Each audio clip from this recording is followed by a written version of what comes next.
Loué soit Jésus-Christ. Salam alaikum. Sa paix soit avec vous.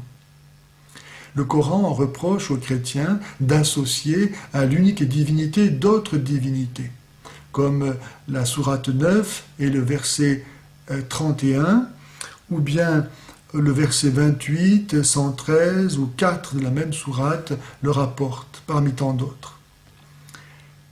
L'associationnisme, qui est le péché des chrétiens, soi-disant que nous associerions à l'unique divinité d'autres divinités, ce qui est absolument faux, et ce qui montre que le Coran comporte pour le moins une erreur fondamentale au sujet des chrétiens, présente un grave problème, puisque c'est la raison pour laquelle on peut persécuter et l'on doit persécuter les chrétiens.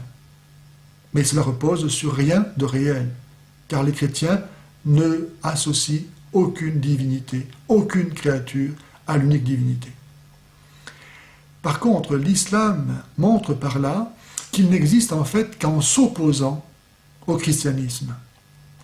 La shahada, la profession de foi, qui dit « il n'y a pas d'autre Dieu qu'Allah et Mohammed et son prophète », en fait, implique que celui qui récite cette profession de foi rejette l'affirmation du Dieu trinitaire. Il n'y a pas d'autre Dieu qu'Allah, autrement dit, il n'y a pas de Dieu trinité, non au Dieu des chrétiens. Et Mohammed et son prophète, ça veut dire non à Jésus-Christ, Dieu fait homme, pour le salut de tous les hommes.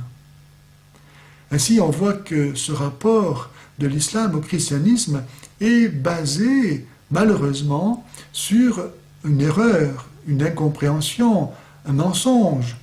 Jamais les chrétiens n'ont associé à l'unique divinité d'autres pseudo-divinités.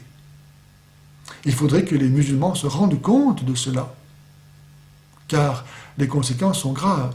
Accuser les chrétiens d'être dignes de l'enfer, de n'être qu'impureté à cause de quelque chose qui n'est pas fondé, c'est grave devant Dieu.